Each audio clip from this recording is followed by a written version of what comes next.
¿Qué tal amigos? Muy buenas noches, les hablamos desde el aula magna Tirso de Molina, desde este espacio damos las gracias, como no, a los trabajadores, a la Diputación Provincial, a sus responsables trabajadores por cedernos este espacio. Esta entrevista se emite en esta noche de jueves, pero la estamos grabando este miércoles por la mañana porque ha tenido lugar la asamblea de delegados de comisiones obreras, que ha contado además con la presencia de Unai Sordo, secretario general de Comisiones Obreras. ¿Qué tal? Muy buenos días, buenas tardes, buenas noches, porque se emite por la noche.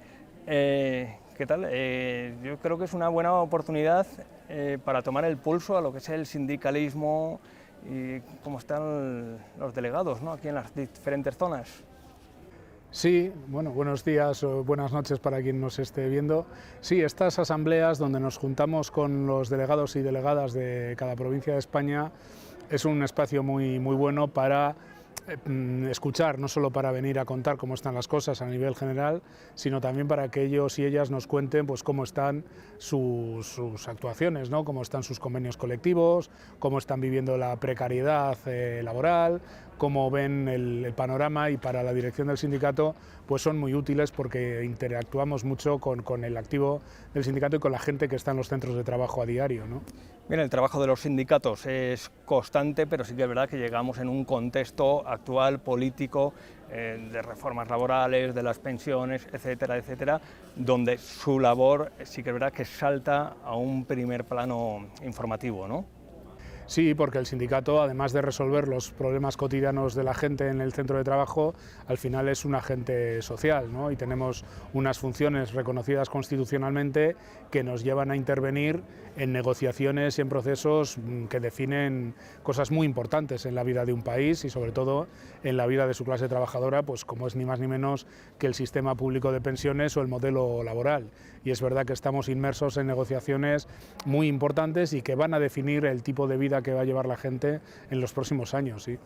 Bien, antes de entrar en algún asunto espinoso relacionado con la actualidad pura y dura, venimos de una pandemia, todavía estamos luchando contra ella, de un periodo de confinamiento. ¿Cómo valora la gestión del Gobierno en el plano laboral? ¿Cómo se ha gestionado esta pandemia? La verdad es que ha sido una gestión inédita, nunca habíamos vivido una situación así, de una parálisis casi total de la actividad, no por una crisis económica o financiera al uso, sino porque bueno, había que pararlo todo para evitar que la pandemia tuviera efectos todavía más letales de los que ha tenido, ¿no? Y desde ese punto de vista y conociendo cómo han funcionado las crisis en España, que siempre ha ocurrido lo mismo, han destruido empleo a manta, es decir, en España era un país donde por cada punto que caía la economía el empleo caía casi en 1,7 puntos, ¿no? Y teniendo en cuenta lo que ocurrió en el año 2020, pues en España se podían haber pedido perfectamente 3 millones de puestos de trabajo adicionales a lo que ha ocurrido, ¿no? Y hemos hecho una política laboral, digo hemos porque lo hemos hecho en el marco del diálogo y de la concertación social, donde creo sinceramente que los acuerdos que luego el Gobierno, claro, ha llevado al Boletín Oficial del Estado, pues han contribuido a salvar, pues eso, 3 millones largos de puestos de trabajo y decenas de miles de empresas que sin la figura de los ERTE, pues con toda seguridad hubieran cerrado la persiana y no la hubieran abierto nunca más. Desde ese punto de vista, pues creo que es una gestión bastante exitosa, teniendo en cuenta que de los 3.600.000 personas afectadas por ERTES, solo quedan en esos ERTES 140.000, ¿no? El resto están trabajando y creo que esto es una historia de éxito, además inédita, porque nunca había pasado esto en España. Hablaba del diálogo social, un diálogo social que por momento amenaza con saltar por los aires. El último episodio, y teniendo en cuenta que esto está grabado el miércoles y se emite el jueves y va a haber más manifestaciones, reacciones, etcétera, etcétera. Pero saltaba un poco por los aires con la reforma de las pensiones. La patronal se ha desmarcado, o no sé si le han desmarcado con ese acuerdo del 0,6% la subida de las cotizaciones. ¿No se podía haber hecho un esfuerzo, no sé si por las tres partes, para integrar también a la patronal? El esfuerzo se ha hecho. Yo sé que ha habido propuestas que se le han planteado a COE que ni les ha contemplado, porque en esta negociación COE no ha hecho ninguna propuesta. Aquí lo que hay que decirle a la gente es que lo que está en juego es algo muy serio, como es el futuro del sistema público de pensiones, y que la medida que hemos adoptado no es una medida única, es una medida que está englobada en un paquete más amplio que viene a decir que para resolver el problema de pensiones que España va a tener de ahora a mediados de siglo, porque se van a jubilar personas, se van a incrementar el número de pensionistas en España aproximadamente en el 50% más de los que hay hoy en día, ¿no? Y además previsiblemente vamos a vivir más tiempo y vamos a cobrar pensiones más altas. Esto quiere decir que hay un impacto de gasto muy importante en el futuro de nuestro país y hay que tomar una decisión, que no se produzca ese impacto de gasto y por tanto recortar las pensiones o bien garantizar recursos financieros para sostener el sistema no solo hoy, sino dentro de 3 décadas, ¿no? En el año 2013 se apostó por el recorte, hemos derogado la reforma del año 2013 en un acuerdo también con COE en el mes de julio y ahora lo que estamos negociando son distintas medidas para garantizar ese flujo de ingresos a la seguridad social que garanticen pensiones en el futuro. Y el incremento temporal de las cotizaciones en un 0,6%, que es un incremento bastante reducido, bastante modesto, pues es una medida más dentro de las que ha habido que ir tomando en los últimos meses en perspectiva de varios años. He escuchado decir en alguna entrevista que ese 0,6%, esta medida de equidad intergeneracional, tal vez no vaya a ser suficiente, sino que haya que implementar otras medidas. ¿Tan mal está la hucha de las pensiones? No, la hucha de las pensiones lo que ocurre es que se vació en la anterior crisis. Entonces había 60 y tantos mil millones de euros que se gastaron en pagar pensiones, no se gastaron en otra cosa, se gastaron en pagar pensiones, pero que la consumieron de una forma muy acelerada, ¿no? Lo que hay que decir que la discusión en España no es tanto si la hucha de las pensiones, es decir, si en cada momento las cotizaciones sociales dan para pagar las pensiones. Lo que hay que decidir en España es si estamos dispuestos a que 14,5 euros de cada 100 que se producen en nuestro país se dediquen a mediados de siglo a pagar pensiones. Hoy en día pagamos 11, entre 11 y 12 puntos de PIB y esto se va a incrementar en 3,5 puntos en los próximos años, ¿no? Entonces la decisión política es si queremos mantener pensiones suficientes en el futuro. Yo creo que la respuesta tiene que ser que sí, que las queremos mantener, pero a partir de ahí, como no se pueden hacer juegos de magia ni el dinero se reproduce, lo que hay que pensar es cómo se van financiando esos incrementos de gasto en los futuros pensionistas y por eso se han tomado medidas como sacar gastos de la seguridad social que estaba soportándolos la caja de las pensiones pero que no le correspondían, políticas de empleo que se han derivado a los presupuestos generales del Estado, esta de las cotizaciones, hay que ir a un destope de las bases máximas de cotización, no puede ser que en España a partir de los 40 y tantos mil euros de salario se deje de cotizar a la seguridad social, hay que incrementar ese tope de cotización, la subida del salario mínimo interprofesional también conlleva más recursos para el sistema y luego lógicamente cuanto más empleo y de mejor calidad y mejor pagado se cree en estos próximos años, pues más dinero que irá también a la hucha de las pensiones, ¿no? Pero de fondo la gente tiene que estar tranquila en el sentido de que no hay ninguna maldición económica que no diga que el sistema no es sostenible. Es una cuestión de decisión política y decirle a la gente la verdad, que hay que pasar de que 11 de cada 100 euros que se producen en España sirvan para pagar pensiones, aproximadamente 14,5, 15, y esto es una decisión que hay que ir tomando en cada momento y para eso estamos tomando en el diálogo social medidas que garanticen ese futuro. Hablaba del salario mínimo interprofesional, ahora la reforma de las pensiones. Se está tensando demasiado la cuerda con la patronal, una patronal que viene advirtiendo que todas estas medidas pueden tener consecuencias negativas sobre la creación de empleo. ¿Teme que tenga esas consecuencias negativas? No, porque además yo creo que esto ya se está demostrando empíricamente que no es así. Hace 4 años, en el año 2017, el salario mínimo interprofesional en España era de 707 euros. Y con 707 euros de salario mínimo interprofesional, una década después de la crisis financiera del año 2008, España no había recuperado todavía las tasas de cotizantes a la Seguridad Social. Había 1 millón menos de cotizantes en el año 2017 que antes de la crisis financiera. En este momento, con un salario mínimo interprofesional que durante la pandemia ha sido de 950 euros y ahora es de 965 euros y espero que dentro de 2 meses sea de 1.000 euros, la creación de empleo, la salida de la crisis se ha producido recuperando las tasas de de afiliados a la Seguridad Social en cuestión de meses, menos de un año. Quiere decir que el efecto que tiene la subida de los salarios más bajos sobre la creación de empleo no es el que se está diciendo. Yo creo que ni siquiera destruye empleo, yo creo que contribuye a crearlo, porque los salarios mínimos, la mejora de un salario de 950 a 965 euros, son salarios que van todos al consumo. Nadie que cobre un salario mínimo invierte en un fondo de inversión en las Bahamas, invierte en los libros de sus hijos o hijas, invierte en tomarse un café, invierte en la cesta de la compra, invierte en pagar una hipoteca, y todo esto activa la economía y por tanto genera a su vez empleo. Por tanto no es verdad, y yo creo que no se está estirando para nada la cuerda. De hecho, las medidas que hemos tomado en esta pandemia son consecuencia de 12 acuerdos también con las organizaciones empresariales. Bien, y el Gobierno sí que teme ahora que a la hora de negociar o estudiar la reforma laboral que también demanda Bruselas no se cuente con el apoyo de la patronal. Reforma y no derogación, ¿no? Es que yo creo que son dos cosas que van unidas. El debate no es nominal, no es si vamos a una derogación para volver a la legislación del año 2009, donde en España ya había un 32% de temporalidad. No, hay que derogar, pero hay que derogar para ir a un modelo laboral mejor, ¿no? Y para que la gente nos entienda, pero yo creo que a veces con esto de las derogaciones, las modernizaciones del modelo laboral, la gente se pierde. En España hay que decidir si un convenio de empresa puede seguir pagando salarios inferiores a un convenio sectorial.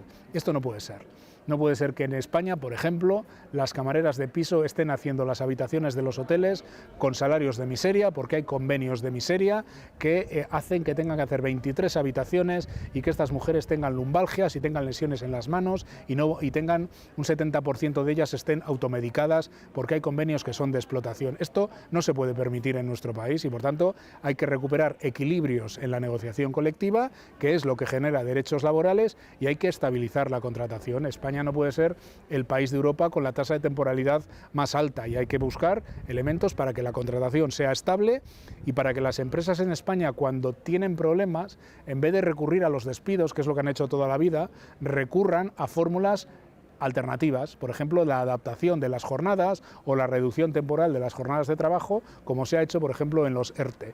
Y esto puede dar pie a un paquete de derogación y corrección de la reforma laboral que ojalá sea negociado y acordado con COE. Y si no es así, pues el Gobierno tendrá que decidir lo que hace, y espero que en todo caso opte por un acuerdo con los sindicatos para esa derogación. Habla usted de que la gente anda confundida con la reforma, derogación. Yo creo que los políticos tampoco contribuyen mucho a este ámbito. Venía en el marco del acuerdo entre los socios de gobierno. Yolanda Díaz dijo en el Congreso de Comisiones Obreras defenderlo a viento y marea. Días después dijo que era imposible derogarlo técnicamente. Incluso apuntó que aquella medida del abaratamiento del despido tampoco se podría tal vez modificar.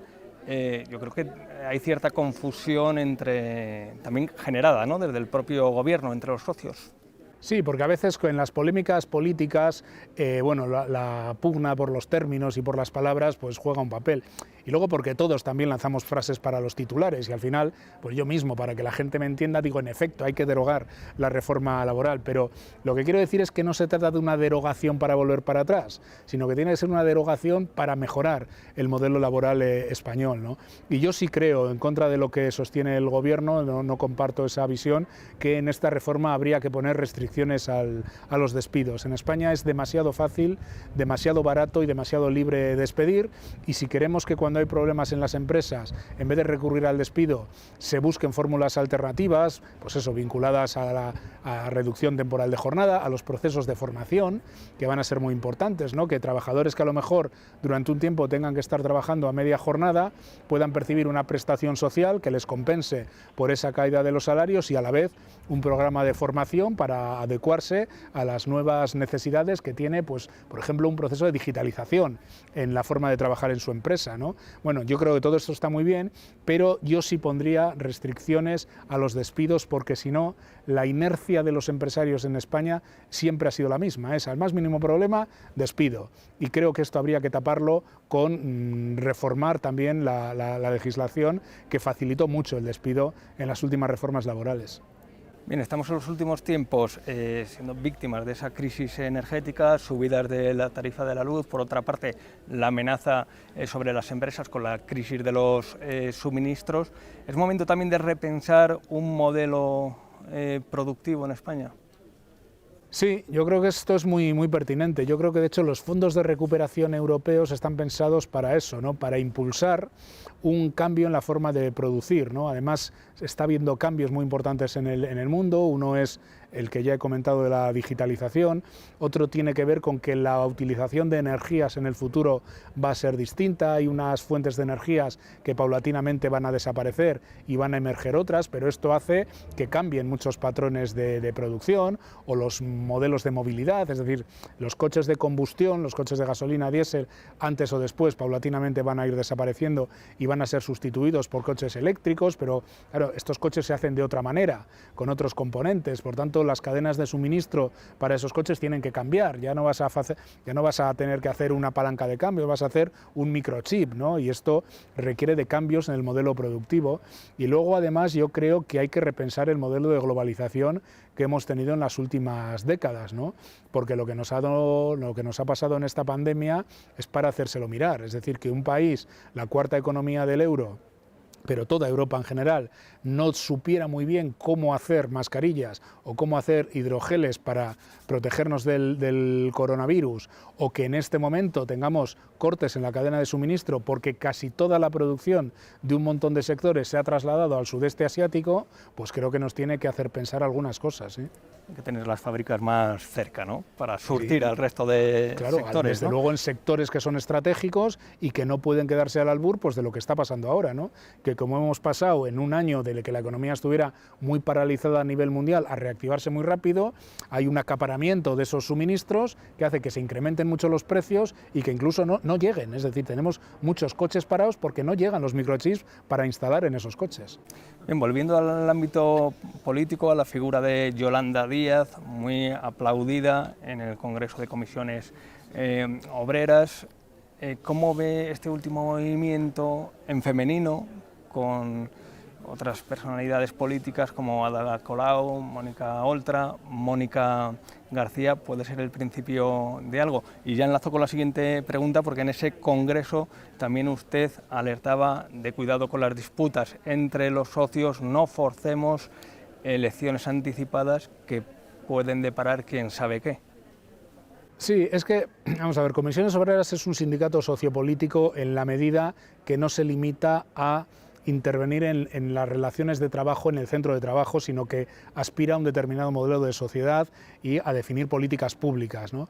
Pero sí es un sindicato independiente desde un punto de vista partidista y por tanto nosotros contemplamos la vida política desde cierta distancia y con mucho respeto, no somos equidistantes. Yo ya sé que no piensan igual todos los partidos y sé que unas medidas favorecen más a los trabajadores y a las trabajadoras que se organizan y que representan Comisiones Obreras que otros, ¿no? Pero no nos gusta meternos mucho en la dinámica orgánica de los partidos, ¿no? Y desde ese punto de vista yo hacía dos reflexiones. Una, la segunda que planteas en la pregunta. Ojo con la disputa de relatos y ojo con acelerar algo que yo creo que no va a ocurrir, que es precipitar el final de la legislatura, porque yo creo que España en este momento vive una cierta ola reaccionaria que dentro de 2 años puede ser distinta, pero que en este momento yo creo que pondría en serio riesgo el gobierno de coalición, ¿no? Y por tanto llamábamos un poco al sentido común y a no exacerbar las diferencias que pudiera haber dentro del gobierno, ¿no?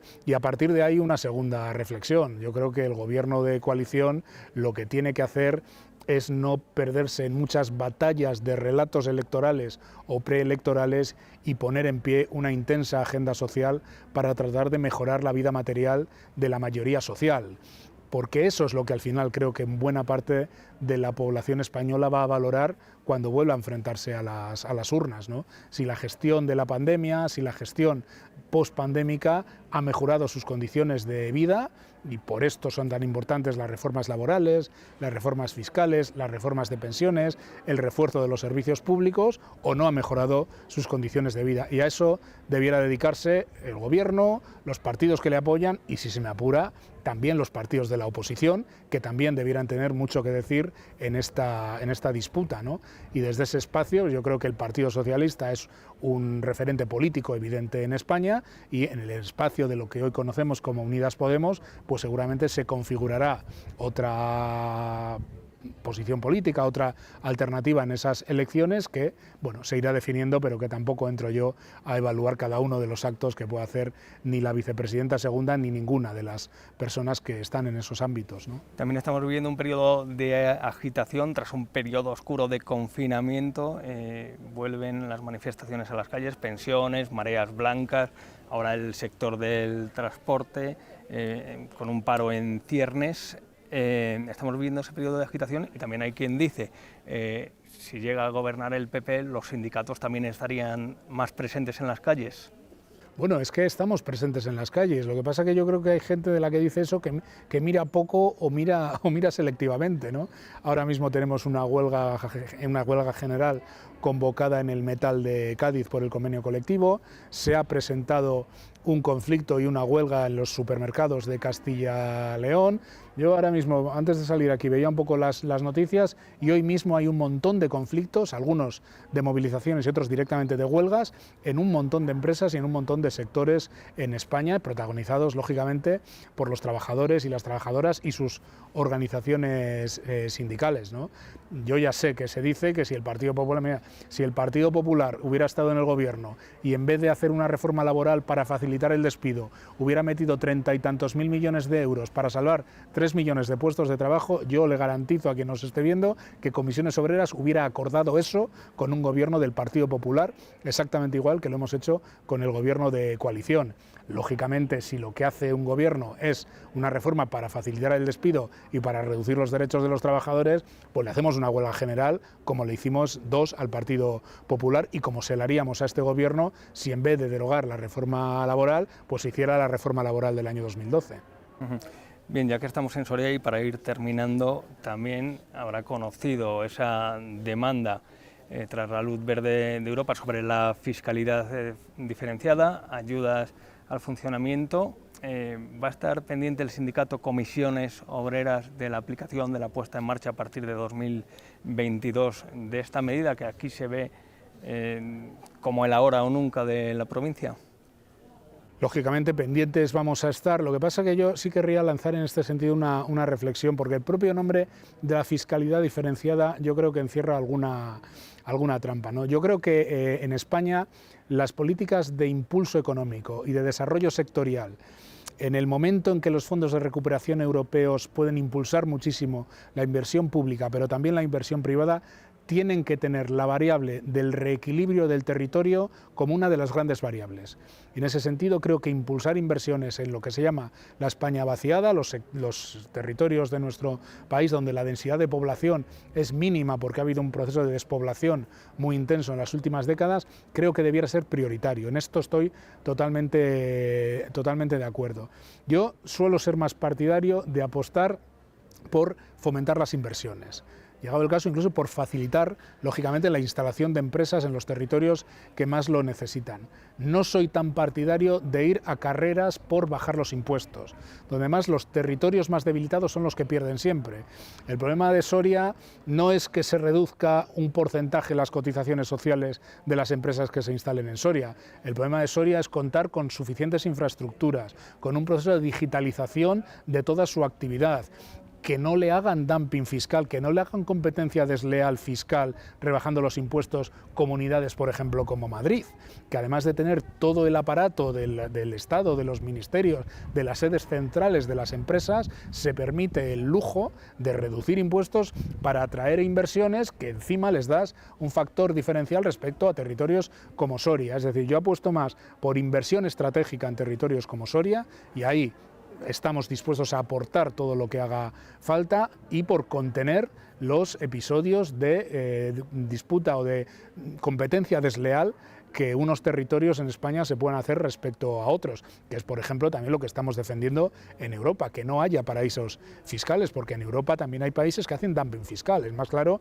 es Irlanda, ¿no? Irlanda se dedica a bajar impuestos de sociedades para atraer empresas que ficticiamente cotizan allí y que nos están lastrando nuestra sanidad pública, por ejemplo. El modelo de Irlanda no puede ser el modelo, por ejemplo, de Madrid, como algunas veces dice su presidenta, ¿no? Y desde esta perspectiva yo creo que es muy importante y en efecto el momento es ahora o nunca, sí. Bien, vivimos tiempos convulsos. Ya para terminar, hay quien dirá, ¿qué tiempo no es convulso, ¿no? Cada tiempo tiene al final sus desafíos y sus amenazas, pero hay motivos para la esperanza, porque al final uno pone los informativos y parece que se encuentra un panorama ciertamente, no sé si catastrófico. Hombre, el panorama no es catastrófico, pero es muy complejo. Y en el panorama hay muchísimas realidades muy duras y de mucha precariedad y de pobreza severa y de creciente desigualdad. Esto es así, y más allá de las cifras oficiales hay muchísima gente que lo pasa muy mal y hay una España que está por debajo de los radares y que a veces, como digo, no aparece en las estadísticas oficiales. Aquí hay una disputa de cómo se reconstruyen las sociedades. Si vamos a una sociedad despiadada, a una sociedad privatizada, a una sociedad sin servicios públicos, a una sociedad sin fiscalidad y que por tanto los pobres se van a quedar sin recursos solidarios desde la gente que está en mejores posiciones, o vamos a reconstruir un contrato social para el siglo XXI. Yo creo que esa es la gran disputa. ¿Y hay motivos para la esperanza? Por supuesto que sí, pero todo depende de cómo queramos construir las sociedades del futuro, y para esto necesitamos empleos decentes y necesitamos legislaciones que ayuden más a los más débiles. En el mundo del trabajo, el trabajador o la trabajadora respecto, lógicamente, a la parte empresarial. En el plano territorial, pues aquellos territorios que se han quedado más al margen de los procesos de modernización de nuestro país, y en definitiva, una sociedad más integrada, más justa, o una sociedad más despiadada, más injusta. Eso es lo que está en cuestión. Bien, pues mucha suerte en esas iniciativas, en esas negociaciones, que se trasladen a aquellos que más lo necesitan, al conjunto de la sociedad, que todas esas medidas que se están discutiendo pues tengan su reflejo en el conjunto de la sociedad, y muchas gracias por estar aquí en Soria, en nuestro espacio en Punto de Encuentro. Gracias a vosotros. Bien, nosotros lo dejamos aquí, ya lo saben, volvemos el próximo lunes con un programa especial desde Valladolid, desde la Feria de Turismo Interior. Será el lunes en Punto de Encuentro a partir de las 11 de la noche. Sean felices.